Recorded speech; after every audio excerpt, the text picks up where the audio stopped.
segundo a Mônica Bergamo, da Folha de São Paulo, o presidente Lula decidiu agora intensificar o seu relacionamento com os tribunais superiores de Brasília.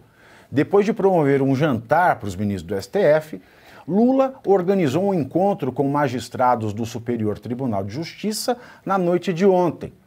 O encontro com ministros do STJ aconteceu no momento de intensa disputa por duas vagas abertas na Corte. Uma para integrantes do Ministério Público e outra reservada para o Judiciário. Nos próximos dias, Lula também pretende se reunir com integrantes do Tribunal Superior do Trabalho e do Superior Tribunal Militar. É um aparelhamento. A tecnicidade se foi.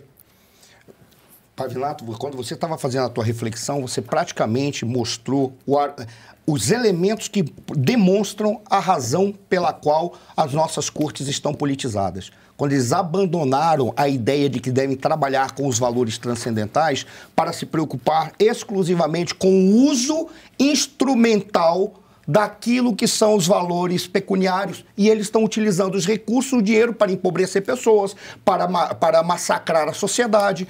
Isso é um instrumento essencialmente político. Já não tem mais nada de transcendental aí. Eles estão dizendo como é que é a ação estratégica que eu vou utilizar, não para mostrar para a sociedade que esses valores se mantêm, que são valores transcendentais, e para defender esses valores. Eles estão dizendo como é que eu faço para destruir tal indivíduo que está confrontando a nossa organização específica, seja o judiciário, seja o governo, seja o Estado, o deep state. Aquele Estado que é o sistema que está governando. Então, isso que você falou, a reflexão que você fez é quase a indicação, o ponto. É aqui que demonstra por qual razão o nosso judiciário está politizado. Se o nosso judiciário está politizado, quando alguém fala, desrespeitou a ordem judicial, né, Geisiane, não passa, não é outra coisa senão uma deepfake. Lembrando que quem diz com todas as letras que é bom para o judiciário ser essa entidade política, assumir esse caráter político que é inconstitucional, ou seja, é ilegal. Antijurídico, imoral, indecente, pornográfico, saci de duas pernas. Foi o Barroso, tá? O Barroso falou com todas as letras em julho do ano passado que está ok o judiciário ter esse caráter político dentro da democracia brasileira. Ele falou que é. Ele falou o STF é um poder político. Ele falou. Ele falou que isso é uma coisa boa. Barroso, ele né? usa a palavra... Foi o Barroso. Ele usa a palavra como um avanço. Ele fala assim que é um avanço. Isso é um retrocesso. É porque nós... E é justamente... Isso é voltar pra... Mas isso é o jogo de É o palavras. avanço para trás. É a Desculpa guerra ter interrompido. semântica, Isso aí, porque é um genial. retrocesso. Mas ele vai à imprensa e fala que isso é o avanço das instituições políticas brasileiras. E não é o retrocesso. A gente colocou um juiz que tem um lado político e que claramente persegue o outro lado político. Não precisa nem fazer parte do lado político. Basta falar contra o juiz que ele persegue. E aí a gente vê, assim, é absurdo. O Lula decidiu intensificar, ou seja, o relacionamento já existe.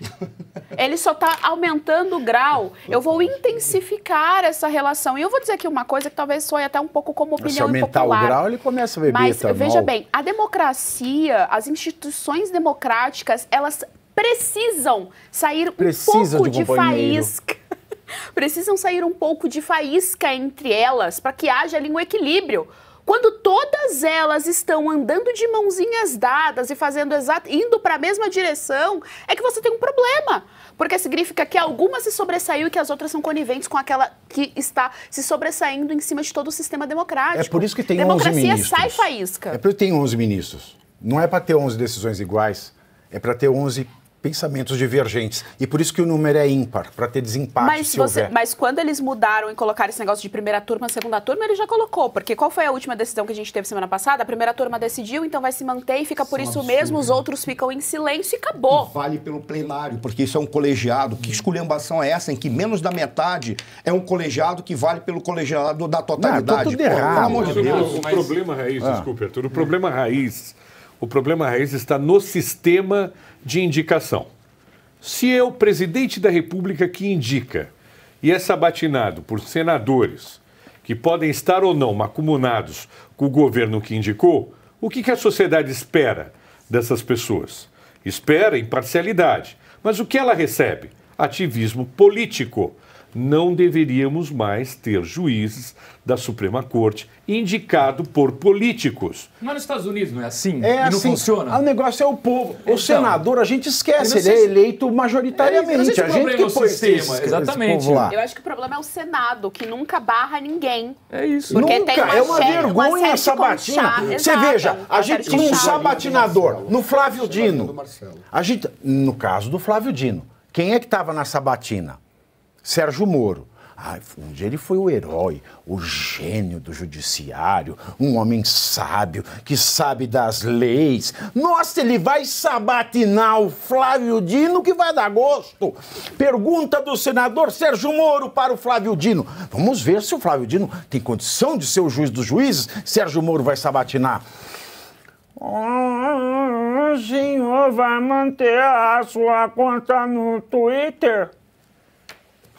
Juro por Deus, foi essa a pergunta. Qual deveria ter sido a resposta do Flávio Dino? Não importa, porque o Alexandre de Moraes vai barrar o Twitter mesmo, então tanto faz, eu vou manter minha Eu não conta. sei se ele sabia, mas é uma vergonha. Mas, Pavinato, eu queria pôr um ponto aqui que eu acho que é mais grave. Eu concordo com tudo que foi dito, A mas... gente é muito desleixado com esse negócio de prevaricação. É verdade. O Senado prevarica em cada sabatina, essa que é a grande verdade. Mas eu acho que a situação, por isso que eu tenho a opinião de que a situação do Brasil é mais grave do que da Venezuela. O que ocorre na Venezuela? Você tem um poder executivo, que é o Maduro, que algum dia foi eleito. Lá atrás, o povo elegeu em algum momento o Maduro. Ele virou um ditador e ele controla o poder judiciário. Bem ou mal, o Maduro foi eleito em algum momento. Muito bem. No Brasil, não é isso que ocorre. Você tem um presidente eleito, gostemos ou não dele, foi eleito, mas hoje quem manda é o poder judiciário, que não foi eleito por ninguém, e ele controla o poder executivo. Porque ele elegeu o poder executivo. Eu não estou falando de urna, não vou falar de novo, porque a resolução de 20 de outubro de 2022 foi ilegal porque contrária à lei, e com ela se elegeu o Lula. Exato. Então é mais grave do que na Venezuela. Essa notícia de que o Lula está se encontrando com juízes, para mim é cortina de fumaça. O Lula não manda nada no poder judiciário. E não que tivesse que mandar, porque os poderes são independentes. Mas hoje, para mim, é claro, no Brasil, o poder judiciário manda no poder executivo e no Congresso. Na Venezuela, não. É o poder executivo, insisto, que em algum momento foi eleito, que manda no poder judiciário. É uma vergonha. Essas coisas desanimam de uma tal maneira que é muito claro o que está acontecendo no Brasil, só não vê quem não quer. Por exemplo, a esquerda, ela tem o dom de ser contraditória. O marxismo é, por definição, a contradição, a ode à contradição. Vamos ao Chico Buarque mais uma vez. Chico Buarque me processa. Por quê? Porque eu fiz uma paródia de uma música dele. A paródia é livre no Brasil, desde que você não copie a letra, porque aí é plágio, não paródia. Então, eu fiz uma paródia, tenho direito? Tenho.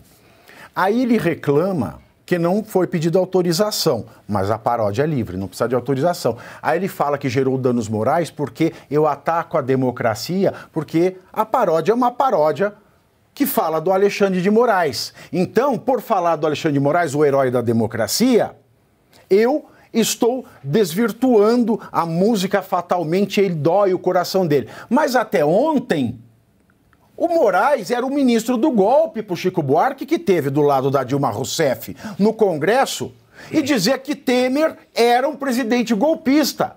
E quem é que colocou o Alexandre de Moraes? O presidente do golpe. Então eles têm que se decidir. Ou o Alexandre de Moraes é fruto do golpe, ou ele é o herói da democracia. Mas nunca dá para entender, porque eles não têm sentido. E não tem sentido porque não tem razão, e não tem razão porque não tem vergonha. Tem tão pouca vergonha quanto os 9 mil espectadores que não deixaram like. 9 mil! É coisa pra chuchu.